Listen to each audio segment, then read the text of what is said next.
que tocó Juan Camilo y creo que de alguna manera es un complemento a lo que él estaba compartiendo, y eso es una coincidencia o una diosidencia que Dios ponga ese mismo tema en los predicadores para poder darle un mensaje a la iglesia. Cuando Dios reitera algo es porque quiere que aprendamos y le pongamos mucha atención.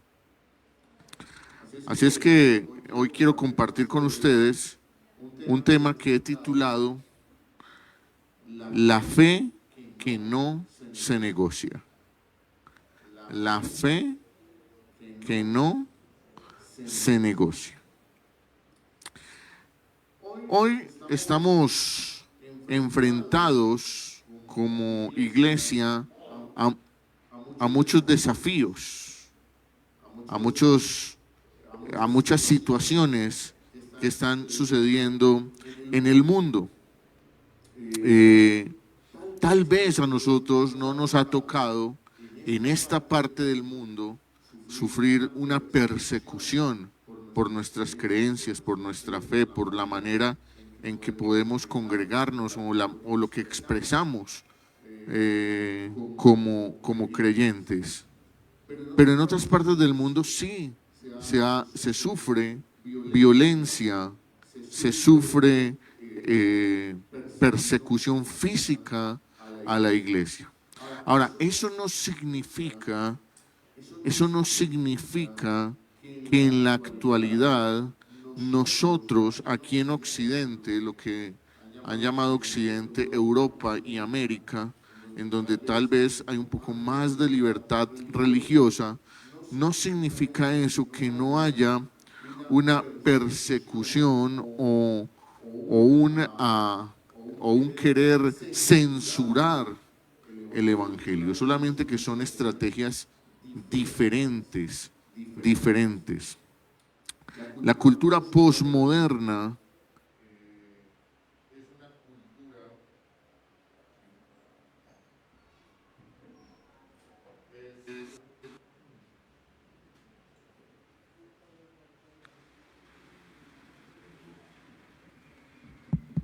es una cultura que ha aparecido después del modernismo para tratar de cambiar o de desplazar los valores enseñados por la Biblia y el reino de Dios. Y es muy importante que nosotros estemos muy atentos a lo que está sucediendo hoy en el mundo. Miren, estamos en un mundo que está en guerras. Estamos en un mundo en donde hay una división de pensamientos muy importantes. Estamos en un mundo en donde hay una cultura global a través de las redes sociales que si uno escribe o defiende algo que dice la Biblia, inmediatamente otras personas pueden catalogarlo a uno de intolerante. Usted no está siendo inclusivo, usted es excluyente. Esto porque el mundo ha llevado a un relativismo moral. No hay una verdad. De hecho, algunos hablan incluso de la posverdad. ¿Qué hay después de la verdad? Es decir, volver a construir lo que es verdadero. Y hoy el mundo se encuentra en esa reevaluación. ¿Qué es lo verdadero? Y cuando uno dice, Cristo, Jesús dijo que Él era el camino, la verdad y la vida, Cristo es la verdad. Pero el mundo hoy dice, no, Cristo es una verdad. Hay otras verdades que contar. Y en ese mundo estamos.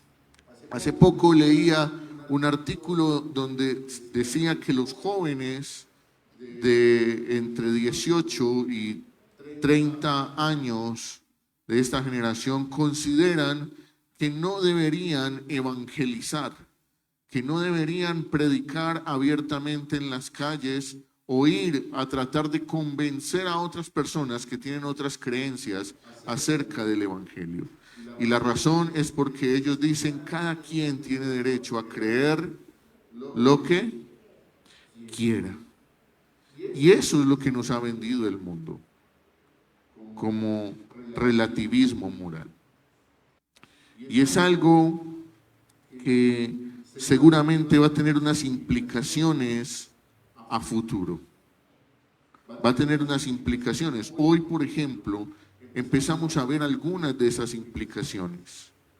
Hoy hay una polarización aguda entre quienes quieren poner a Dios nuevamente en las creencias y quienes quieren definitivamente borrar a Dios de todos los espacios. Y eso a futuro va a ser mucho más fuerte. ¿Por qué? Porque esa es la preparación al camino de lo que está escrito en las Escrituras, de lo que viene. Recuerden que la palabra nos dice que muchos abandonarán el evangelio para escuchar cuentos, fábulas, dice la palabra del Señor. Y todo esto es preparación para lo que estamos viviendo. Hoy el mundo está dividido entre quienes apoyan en la guerra a Israel y quienes apoyan a los iraníes o a los palestinos. Y nos han dividido en dos bandos permanentemente. Hoy nos quieren dividir en dos bandos. Colombia, hace toda esta semana incluso, nos han querido dividir en bandos distintos. Hoy la gente está cambiando su entrenamiento, su vida espiritual por un consumismo relativo. Veo gente que antes iba a las iglesias, que antes se congregaba, que antes buscaba de Dios, que antes participaba los domingos y ahora lo han cambiado por ir al gimnasio. Y han ocupado los domingos en el gimnasio. Han cambiado el gimnasio espiritual por el gimnasio físico. Ese es el consumismo. La gente quiere vivir su vida, vivir el ratico, vivir el momento. Se les ha olvidado lo que enseña la palabra de Dios. Hoy la gente quiere reemplazar la verdad por ser auténticos, por dedicarse a beneficiar el yo. Y la palabra de Dios nos dice en Romanos 12:2, no nos conformemos a este mundo o a este siglo, sino que transformados por medio de la renovación de vuestro entendimiento.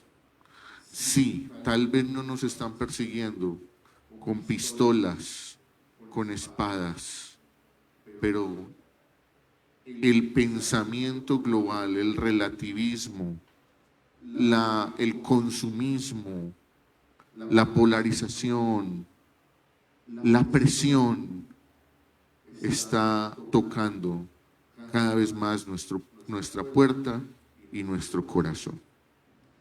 Quiero invitarles a que leamos a una persona que enfrentó un asedio muy importante en su vida.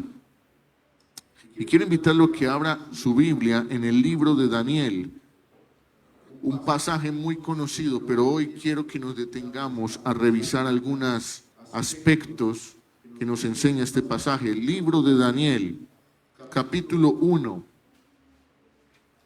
Y los voy a invitar a que leamos el versículo 3 en adelante hasta el versículo 7 inicialmente. Daniel capítulo 1, versículo 3 al 7. Voy a leer en favor de usted, usted va a seguir la lectura ahí, muy atento a lo que dice la palabra, para que Dios le ministre y le hable a usted directamente a través de este pasaje. Dice el versículo 3, entonces el rey mandó a Aspenaz, jefe de sus oficiales, que trajera de los israelitas a algunos de la familia real y de los nobles. Estos jóvenes no debían tener defecto alguno, serían de buen parecer, inteligentes en toda rama del saber, dotados de entendimiento y habilidad para discernir, y que tuvieran la capacidad para servir en el palacio del rey. Y le dio órdenes de que se les enseñara la escritura y la lengua de los caldeos. El rey les asignó una ración diaria de los manjares del rey y del vino del que él bebía. Y mandó que los educaran por ¿cuánto tiempo? 3 años, después de los cuales entrarían al servicio del rey. Verso 6. Entre estos estaban Daniel, Ananías, Misael y Azarías, de los hijos de Judá. Entonces el jefe de oficiales les puso nuevos, ¿qué? Nombres. A Daniel le puso Belsasar, a Ananías Sadrac, y a Misael Mesac, y a Azarías Abed-nego. Hasta ahí, pueden sentarse.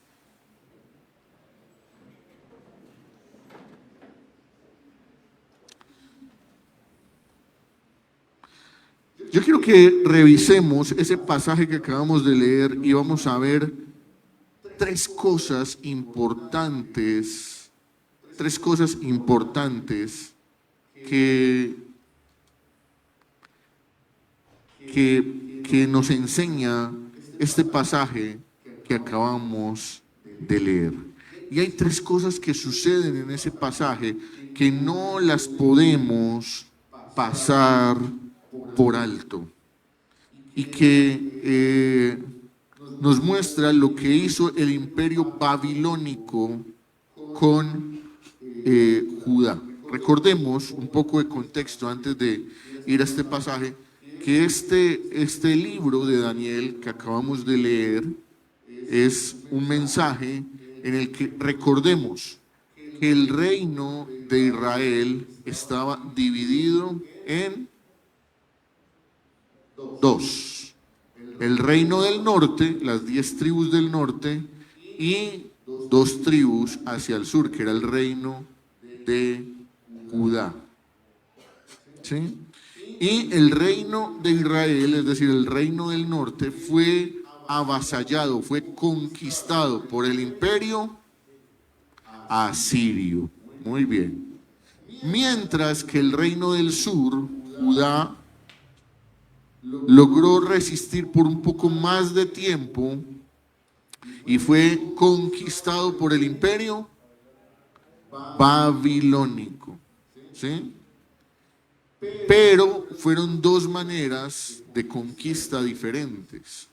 Mientras los asirios llegaron y arrasaron con Israel, destruyeron absolutamente todo lo que había en Israel, los babilonios tenían una estrategia diferente. Los babilonios llegaban a los pueblos que conquistaban y no los destruían, sino que trataban de aprender de ellos.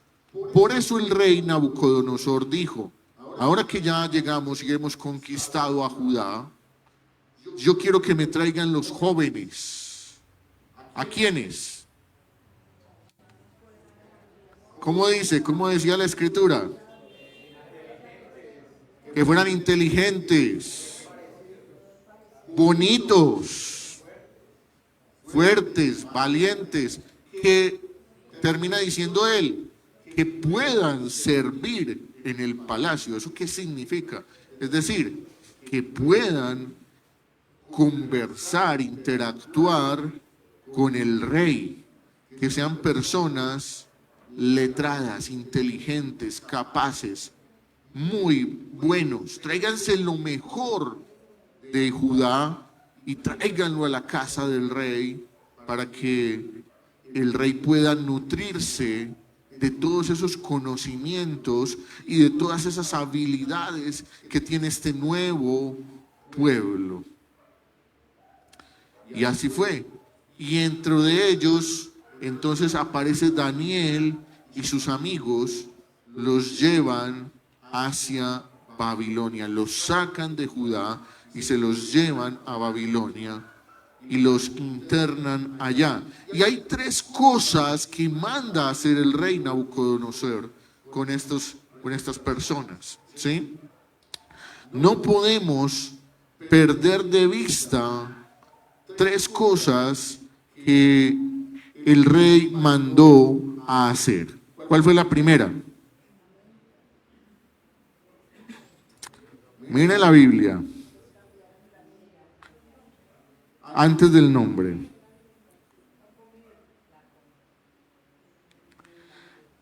Entonces, el rey les asignó ¿qué? Una ración diaria. Y allí, pero antes de la ración diaria, mire lo que dice el versículo 4, no lo perdamos de vista. Estos jóvenes no debían tener defecto alguno, serían de buen parecer, bonitos, sabios, inteligentes en toda rama del saber, dotados de entendimiento y habilidad para discernir, y que tuvieran la capacidad de servir en el palacio, lo que acabamos de hablar. Y dice, y les dio órdenes de que les enseñara, ¿qué? La escritura y la lengua de ¿quién?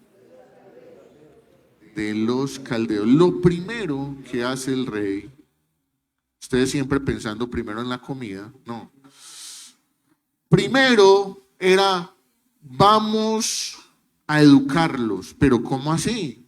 Ya no eran pues inteligentes, ya no eran sabios.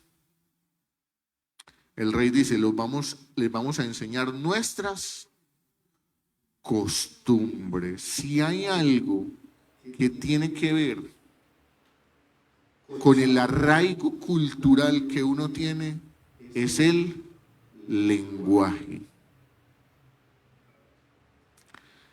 Y que a usted le digan, bueno, a partir de este momento usted se va para otro país y no puede volver a hablar español. No lo queremos volver a escuchar hablar en español.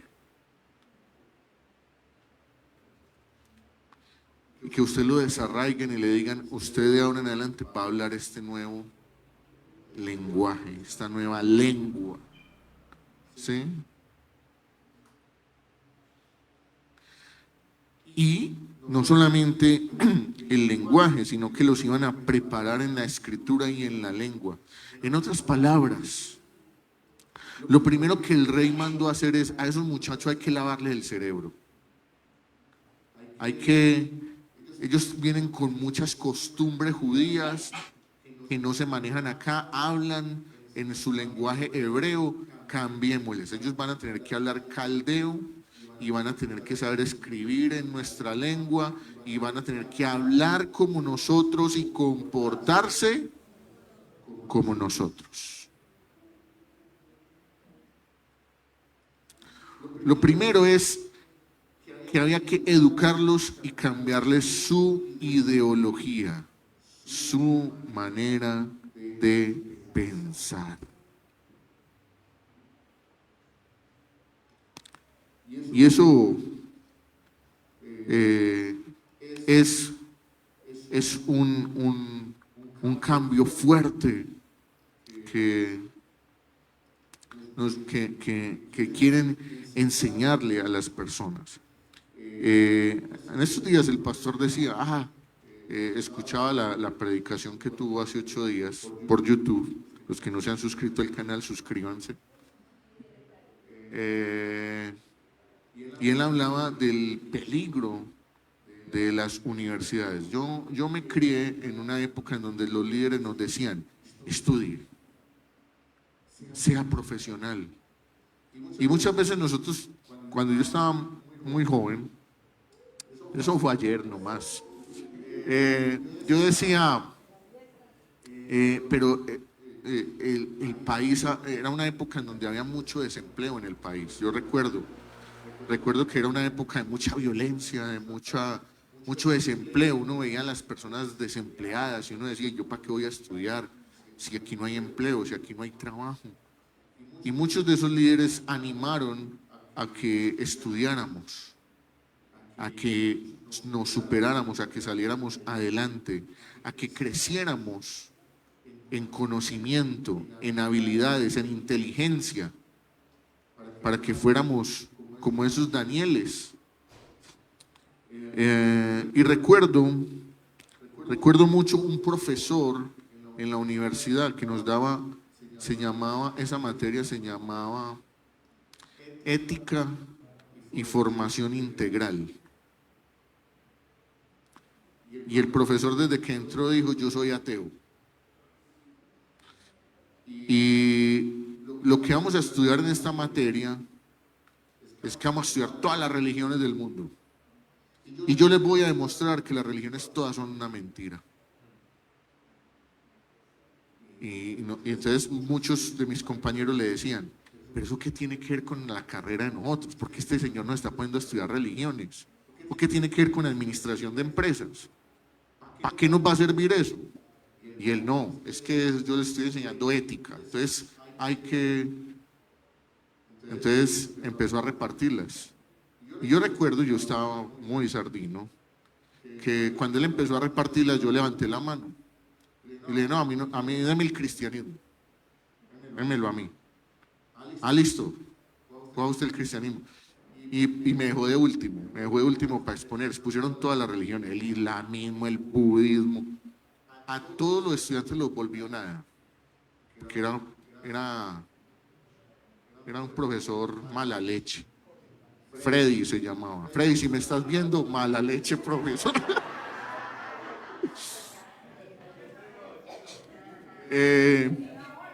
Pero no el Freddy acá.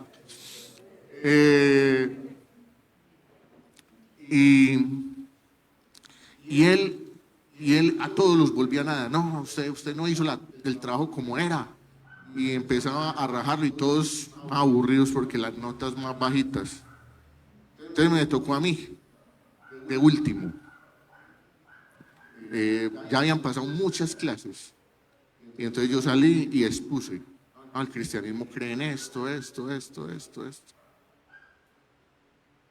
Y él me dijo, eso es mentira. Y empezó a hacerme preguntas. Y empezó a decirle al salón, eso que él está exponiendo, eso es falso, porque yo me he metido a las iglesias, yo he estudiado los libros. Y empezó a empezar a rebajar todo lo que está diciendo, pero diciendo mentiras. Entonces yo levanté la mano y le dije, profe, qué pena, pero eso no es así. Yo no estoy exponiendo esto porque me tocó este tema. Yo soy cristiano. Y si quiere, hablemos. Entonces él se sentó, estaba parado, todo empoderado, y se sentó y me dijo, ¿usted es cristiano? Yo sí. ¿Usted cree en eso? Sí, yo sí creo en eso. Bueno, entonces, qué bueno para que me responda unas preguntitas. ¿Usted se imagina, muchacho de escasos 18 años, 19, y que el profesor con un montón de posgrados, qué bueno que me responda unas preguntitas? Y se armó un debate. Yo no sé de a dónde yo saqué tantas respuestas para tantas preguntas. El Espíritu Santo de Dios. Y él atacaba por allí y yo le respondía por allí. Y atacaba por allí y yo respondía allí y respondía con versículos. Eso parecía una guerra. Y él se quedó mirándome y me decía, bueno. Entonces otro estudiante dijo, profe, ya. Quedó empatado, sigamos. Y entonces seguía la clase. Por allá las 2 clases siguientes. Dani, el evangélico, responda esto pues, desde la ética, ¿qué significa? Y yo era, y los compañeros eran, no, te vas a poner a alegar con él. Y yo, no, yo tengo que defender lo que yo sé. Entonces, me tiró un versículo. Es que desde la ética de los cristianos, los ricos no entrarán al reino de los cielos, ¿cierto? Porque dice un versículo que es más fácil pasará un camello por el ojo de una aguja que un rico en el reino de los cielos. Entonces, desde la ética, ustedes no creen que los ricos van a entrar al reino de los cielos. Y yo, depende del ojo de la aguja que usted esté pensando que es. Porque si es la aguja de coser, esa no es. Y empezamos a discutir, a conversar. Al final yo recuerdo que el profesor tuvo un problema muy grande. Él le nació un hijo con síndrome de Down. Y una vez fue a la clase muy quebrado, muy quebrado. Y yo lo único que atiné a decirle, profe, yo sé que usted no cree en Dios, pero yo voy a estar orando por usted. Él me miraba y pues, se quedó callado. Y al final de la clase pasó todo el reporte de notas. Por allí unos 3, 3,1, 3,5.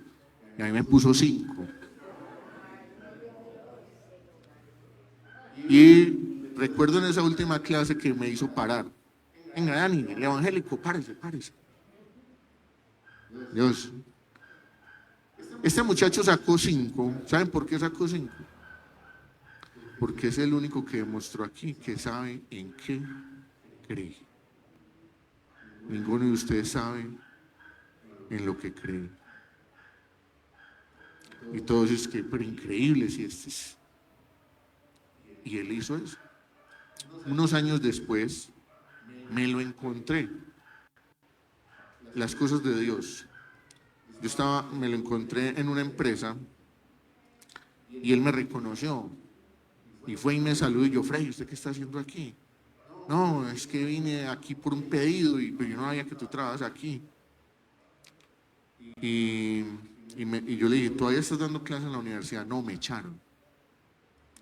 Me echaron de la universidad. Pero allá hay una muy buena amiga suya que está trabajando en la universidad. ¿Por qué no la llama? Me dijo eso. Bueno, y a partir de ahí, pues yo llamé a esa buena amiga que tenía allá y pues me vincularon a trabajar en la universidad, en la que trabajé 13 años. Es decir, aún ese señor, Dios lo utilizó para que me diera un contacto para empezar a trabajar. Aún las piedras Dios las usa para que hablen. Por eso, nosotros, cuando nos enfrentamos, no importa quién llegue, no importa cuánto conocimiento tenga, usted y yo tenemos algo que no tiene la ciencia y que no tiene absolutamente nadie. Y ese es el poder de Dios. Así es que no nos podemos dejar engañar ni ideologizar. Hay 2 libros muy buenos, se los recomiendo a los que les gusta leer y profundizar sobre cómo defender la fe ante personas que tienen más estudios que nosotros. Uno se llama Evidencias de que Jesús es Dios, de José Carlos González. Muy buen libro. Y el otro, Nuevas evidencias científicas de la existencia de Dios, del mismo autor, José Carlos González. Son 2 libros muy buenos que hablan hoy cómo la ciencia está más cerca de pensar que hay un Dios a que no lo hay.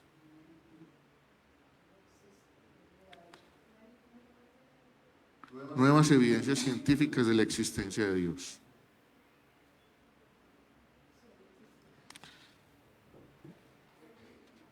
A Daniel lo querían educar, reeducar. Fue lo primero que mandó el rey. Lo segundo, ¿qué fue? La dieta. Le quería cambiar, ¿qué? La comida, la ración diaria. ¿Sí? Y esto tenía que pasar ¿durante qué? 3 años. Le cambiaron la forma de comer, la dieta, una comida consagrada a los ídolos, dice la palabra de Dios. Ellos querían demostrar con esto que ellos dependían de la racionalidad, de la bendición de esos nuevos dioses de Babilonia. ¿Sabe a qué se asimila eso hoy? ¿Cuál es nuestra ración diaria? ¿Cuál es nuestra ración de contenidos? ¿De qué nos estamos alimentando? ¿De qué estamos alimentando nuestra alma y nuestro cuerpo? ¿Cómo lo estamos alimentando? ¿Con cosas oscuras, sucias? ¿O lo estamos alimentando con el buen alimento de Dios? Y el tercero, cambiarles el nombre, cambiarles la identidad. Usted ya no se va a llamar Daniel. Y estos nombres estaban asociados a ídolos, estaban asociados a las creencias de los babilonios. Ya no vas a ser Dios es mi juez, que es lo que significa Daniel. Ahora vas a ser Belsasar. Cambiarles el nombre significa darles una nueva etiqueta por la cual los iban a reconocer. Hoy el mundo posmoderno está lleno de etiquetas.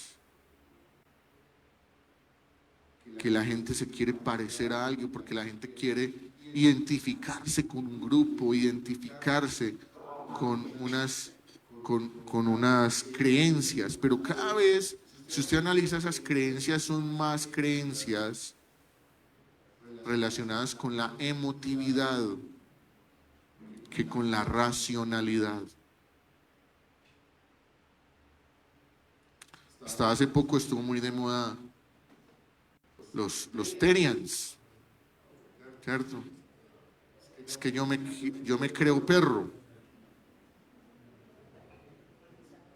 o yo me creo gato. Pero también hemos escuchado de los que se declaran, es que yo soy pansexual, o yo soy,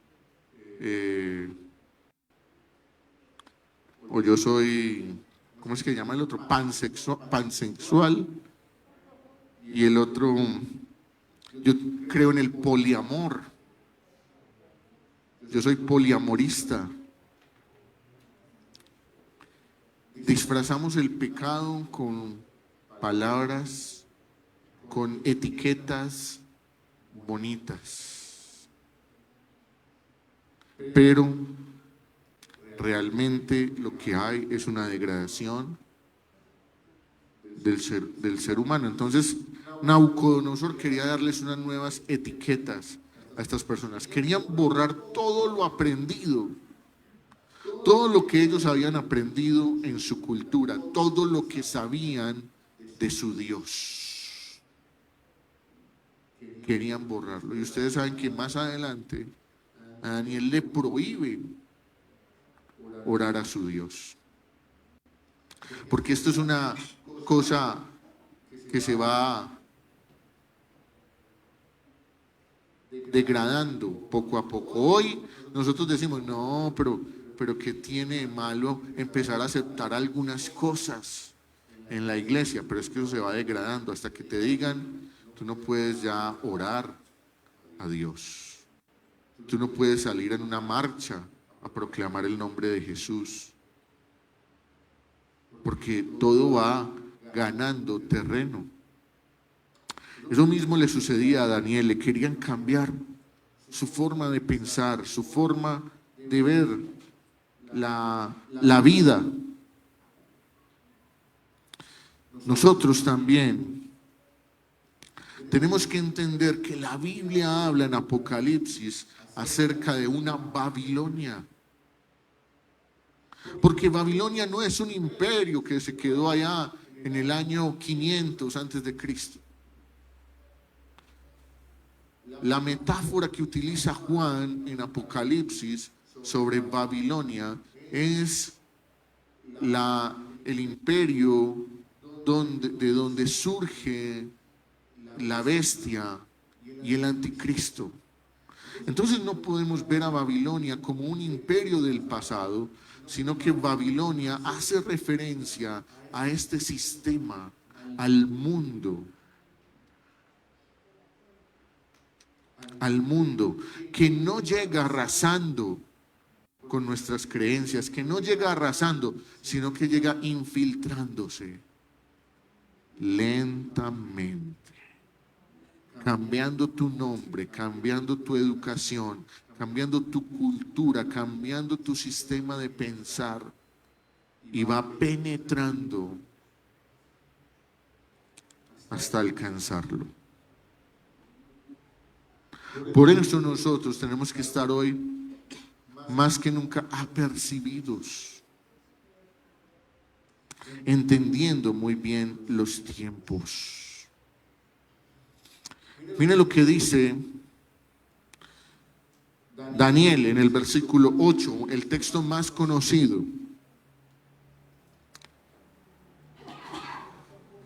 El límite.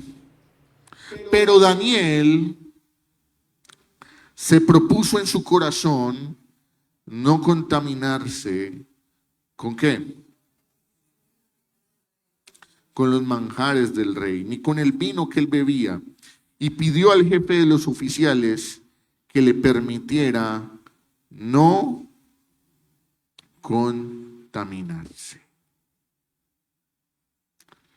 Hay algo muy importante en la vida de Daniel. Cuando Daniel llegó allí a Babilonia y le dijeron, vea, hay que hacer estos cambios. Daniel, había cosas a las que él no se podía oponer. Por ejemplo, un soldado con una espada diciéndole, de ahora en adelante usted no se va a llamar Daniel, se va a llamar Belsasar. ¿Qué podía hacer Daniel ahí? Listo. Síganme llamando Belsasar, que internamente mis amigos me siguen diciendo Daniel. Pero no podía hacer nada. Si lo querían llamar Belsasar, él ya tenía que saber que cuando dijeran Belsasar, a comer, tenía que levantarse. Usted hacía con 2 o 3 guardias con espadas diciendo, listo, tiene que levantar a las 7 de la mañana, vamos para el curso de Caldeo 1. ¿Qué podía hacer Daniel? Escaparse. Vamos a estudiar Caldeo. En lo único que Daniel se podía oponer, se opuso. Cuando le dijeron, vea, esta es la comida que nos vamos a comer. Y son de los manjares del rey. Y yo me imagino que otros muchachos que fueron, uy, qué bueno a nosotros. Nos tocó en el palacio, comiendo de la comida del rey, la mejor. Los vinos mejores. Uy, nosotros somos muy de buenas. Y Daniel dijo, yo me imagino la escena, llamó al jefe de los oficiales y dijo, venga, es que yo no voy a comer de eso. Usted me podría ayudar con unas verduras y un agua, que es lo que yo voy a comer. Por estos 3 años sí, por estos 3 años voy a comer así. Y Daniel tomó una decisión muy importante en su vida y en su corazón, pero esa decisión fue previa. Dice la Biblia que él propuso ¿en dónde? En su corazón. Yo no me imagino que Daniel se quedó callado y entonces, listo, entonces las cogieron así, apenas lo llevaron al banquete, lo sentaron. Daniel dijera, no, yo no voy a comer de esto. Porque inmediatamente los soldados que hubieran dicho, come o come. Como hacen algunas mamás, come o se lo embuto.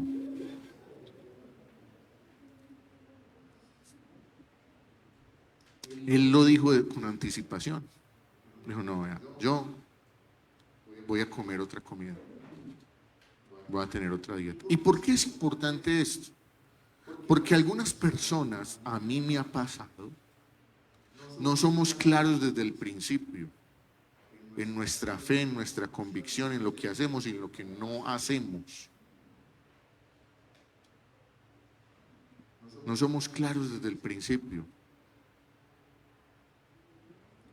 No decimos, no nos proponemos dentro de nuestro corazón desde el principio. Entender, saber, decir, miren, yo aquí no me voy a contaminar. Y dejarlo claro desde el principio. Hay gente que le encanta ir ya cuando ya están las papas calientes. No, me tocó.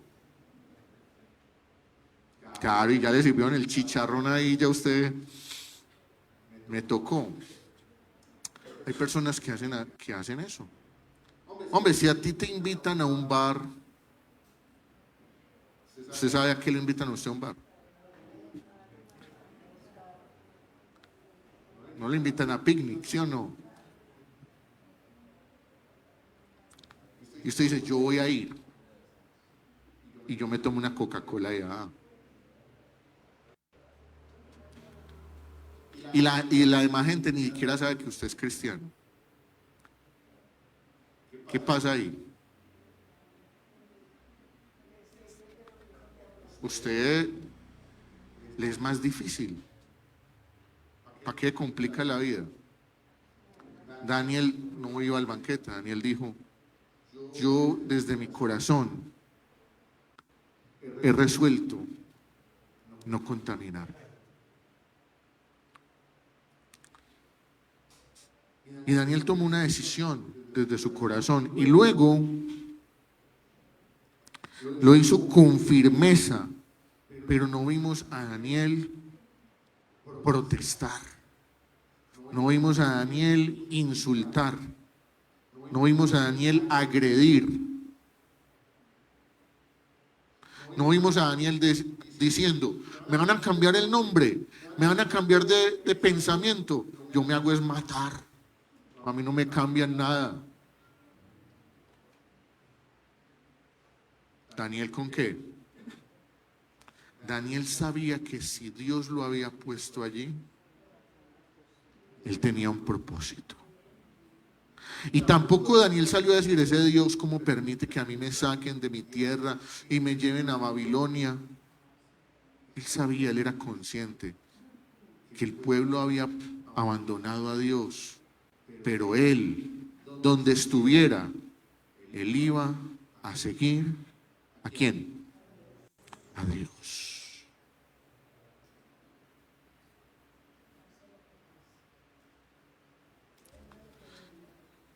Pastor, entonces la solución es que la gente no vaya a la universidad, no.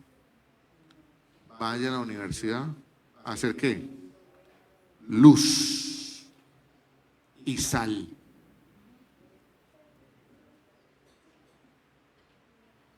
Vaya a su trabajo a hacer luz y sal.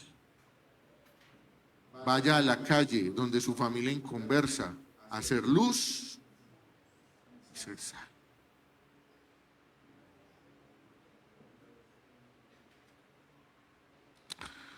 Daniel demostró que tenía una firmeza y de manera respetuosa, sin meterse a denigrar del rey Nabucodonosor, del reino de Babilonia.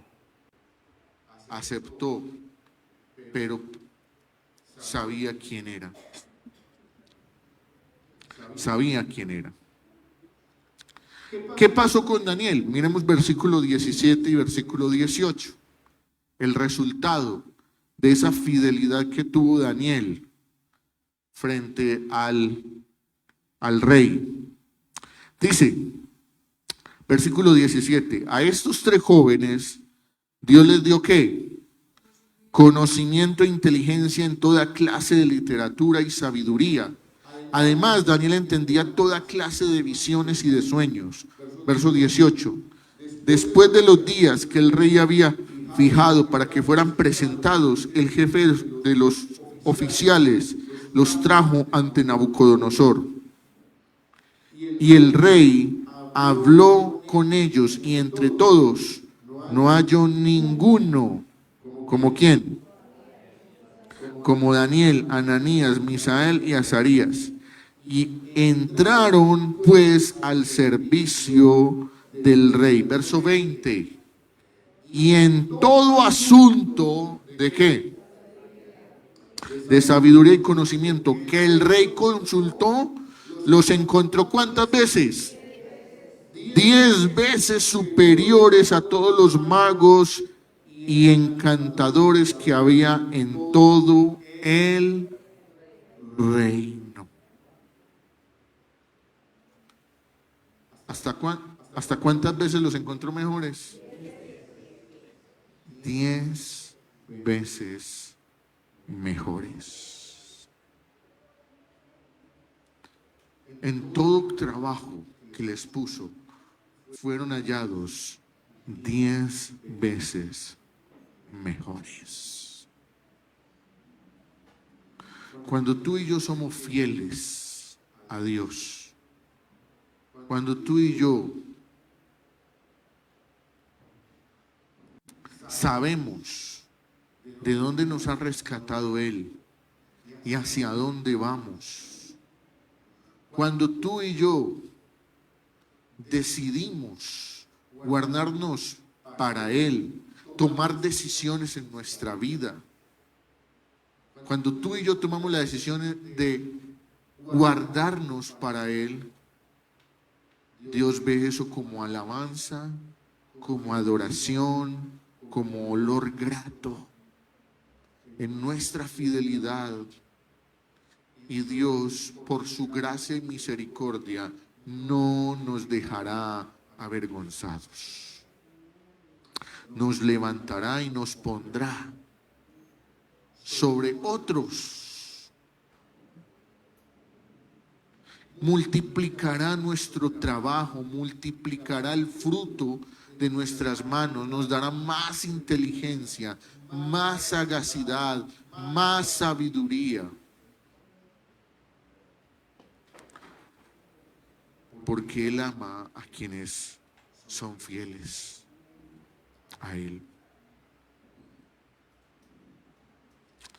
Y Daniel y sus amigos fueron fieles y su vida no se atrasó a pesar del lugar donde estaban. Su vida fue bendecida y su vida fue prosperada allí donde estaban.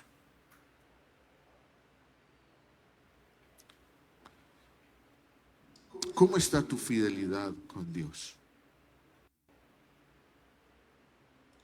Dios ha sido fiel contigo y tú, ¿cómo has respondido a aquello? Quiero darte 3 consejos importantes en esta mañana. Ante una Babilonia espiritual que nos asedia, un mundo que parece presentarnos muchas cosas y que trata de ver a los cristianos como personas atrasadas, distintas, diferentes, incluso que ataca y agrede a la iglesia. Mire, eso es normal. Es que la iglesia va en contra de va en contracultura. La iglesia tiene que nadar contra corriente. Entonces, cuando muchos digan, es que ustedes son, sí, nosotros somos. Pero que ustedes son, esté plegado a lo que dice la Biblia, que nosotros debemos ser. Filtra tu consumo digital, jóvenes y aún adultos. Porque hay señoras que no sueltan el celular ni para poner el sancocho. Ya han aprendido.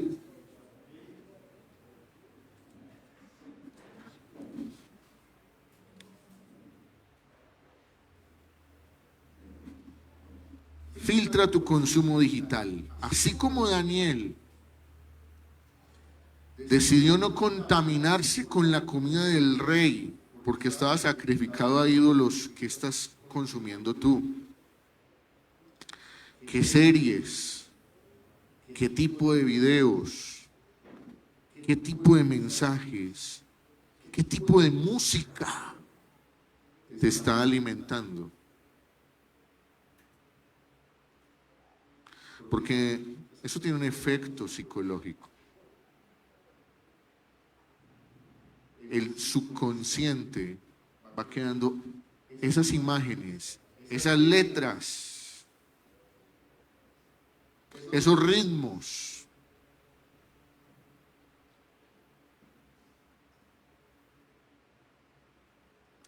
Y eso se va haciendo realidad en nuestra vida. Una persona que escuche música en la que todo el tiempo se habla de que dejó a la esposa y se fue con otra, ¿usted qué cree que eso hace en el subconsciente?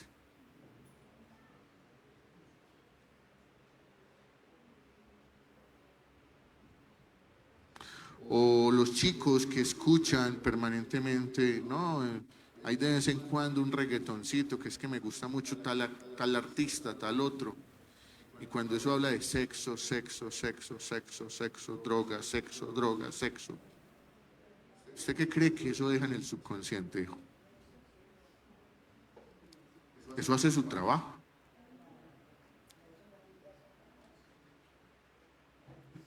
Eso hace su trabajo. Y me da pereza ir a la iglesia y me da pereza abrir la Biblia. Claro, que ¿cómo le va a gustar algo que usted no practica?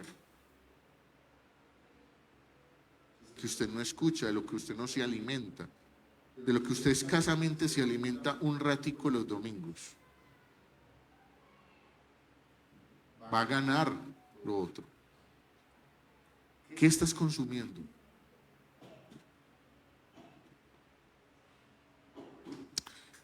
Prepárate para cada vez más tener objeción de conciencia. Cada vez el mundo nos mete más, nos mezcla, nos quiere mezclar más. Y cada vez el cristiano va a tener que tener más capacidad de anticiparse y decir, yo de esto no participo.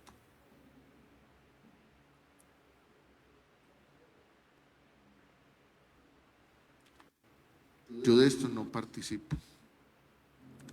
Mire a los médicos están muy metidos permanentemente en el ojo del huracán, porque los médicos dicen por objeción de conciencia, dicen yo no voy a practicar un aborto.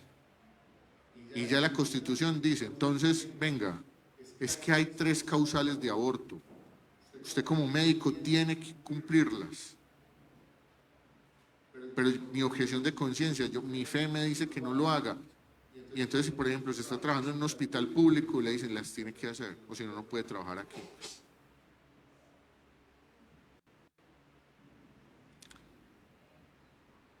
Cada vez nosotros vamos a tener que anteponer, porque cada vez se estrecha más el margen.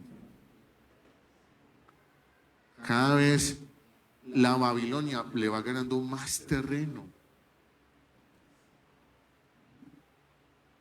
Y eso Está dicho, eso está escrito, eso está profetizado. Recuerde que el Señor Jesús dijo que había una puerta ancha y una puerta angosta. ¿Quiénes son los que se salvan? O sea que muchos son los llamados, pocos los escogidos. Cada vez se estrecha más el margen. Entonces, como cristianos, ¿qué vamos a hacer? Tenemos que tener muy fortalecida nuestra mente. Y eso se hace con lo tercero. Ahorita se está graduando un grupo del discipulado. ¿Cuánto estamos estudiando la palabra de Dios? ¿Cuánto estamos estudiando la doctrina de la fe? Estudiando, conociendo la palabra. ¿Cuánto estamos educando a nuestros hijos, los que tienen hijos todavía pequeños, sacando tiempo para educarlos? ¿O usted solamente se está confiando en que lo que aprenden en una hora en la escuela dominical cada 8 días?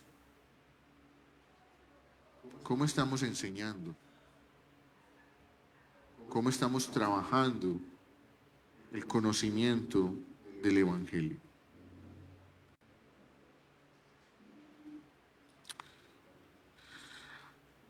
A manera de conclusión, Babilonia no se extinguió. Babilonia no necesita prohibirle la Biblia en su casa. Le basta con que en la cultura ya no sea la Biblia la que determine qué es lo bueno y lo malo.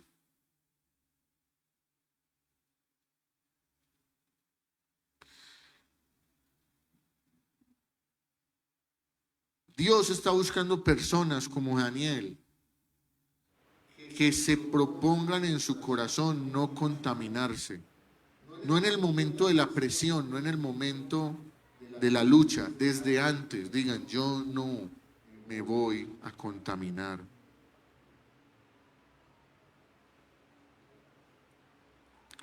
Hoy nosotros como iglesia estamos sentados frente a nuestra propia mesa del Rey. Ese es el mundo.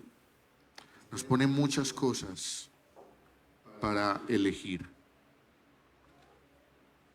La pregunta no es lo que hará el sistema con nosotros. La pregunta es: ¿qué hemos propuesto ya en nuestro corazón?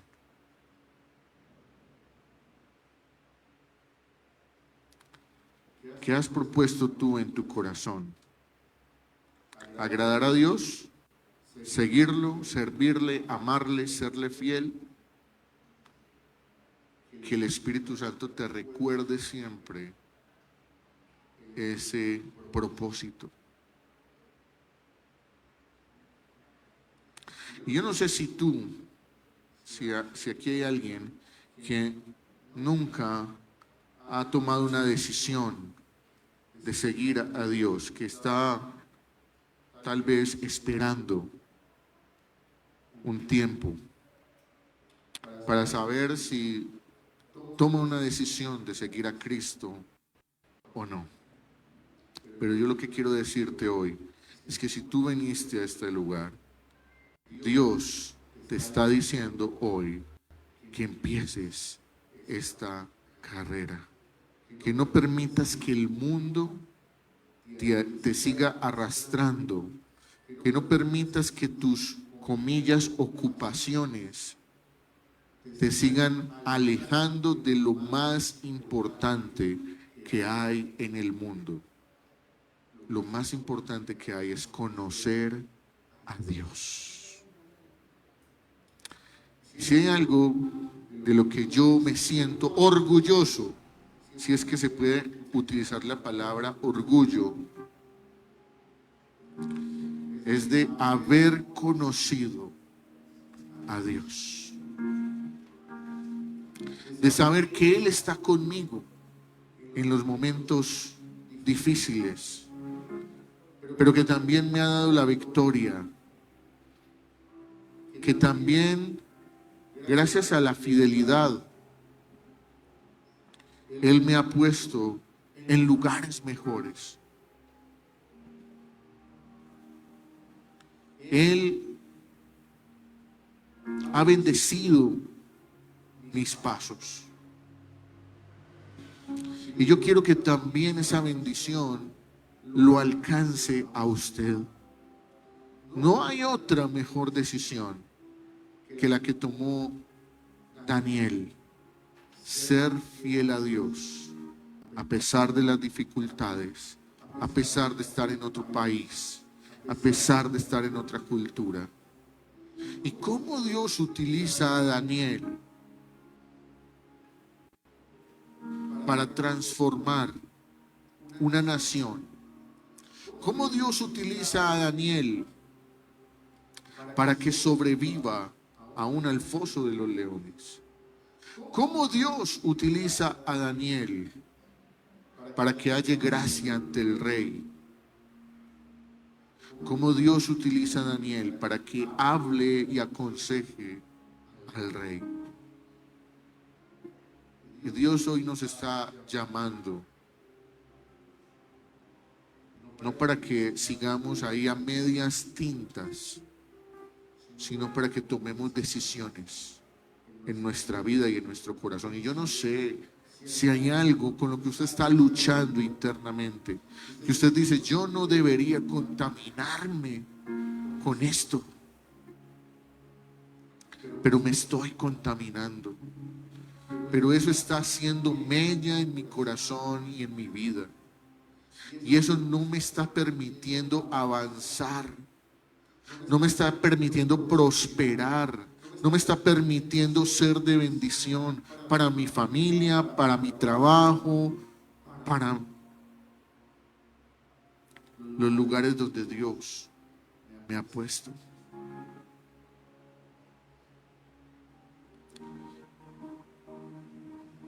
Y tal vez usted dice, yo en vez de ir para adelante voy como el cangrejo.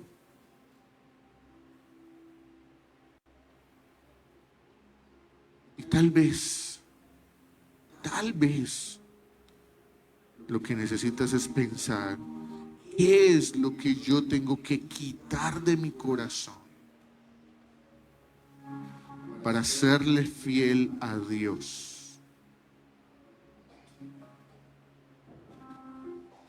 ¿Qué he permitido que contamine mi corazón, que hoy no me permite ser hallado,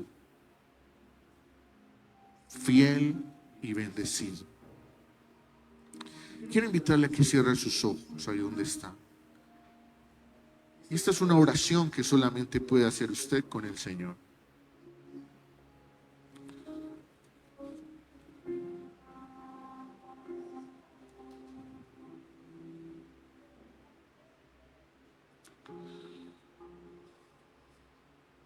Señor, hoy estamos delante de ti.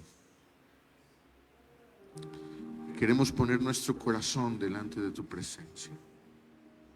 Y yo quiero pedirte, Señor, especialmente que ministres a cada uno de los hermanos que en este momento está haciendo una oración sincera y directa contigo. Yo no conozco lo que hay en su corazón. No conozco si hay un mal hábito, si hay un vicio, si hay una mentira, si hay un engaño, si hay un resentimiento que en vez de apartar de nuestro corazón, lo estamos alimentando. Yo no sé qué hay en el corazón de las personas acá, qué están consumiendo, que no les ha permitido avanzar en su vida. Y muchos se preguntan, ¿por qué no prospera mi negocio? ¿Por qué no prospero en mi trabajo? ¿Por qué cada rato me echan de los trabajos? ¿Por qué no logro estabilizarme? Tal vez hay algo Que hoy puedas decir, Señor, como Daniel lo hizo, voy a proponer en mi corazón no contaminarme. Y aunque el mundo me quiera cambiar el nombre, me quiera cambiar el pensamiento, la forma, yo voy a seguir siendo fiel a tu palabra. Señor, aquí estamos delante de ti.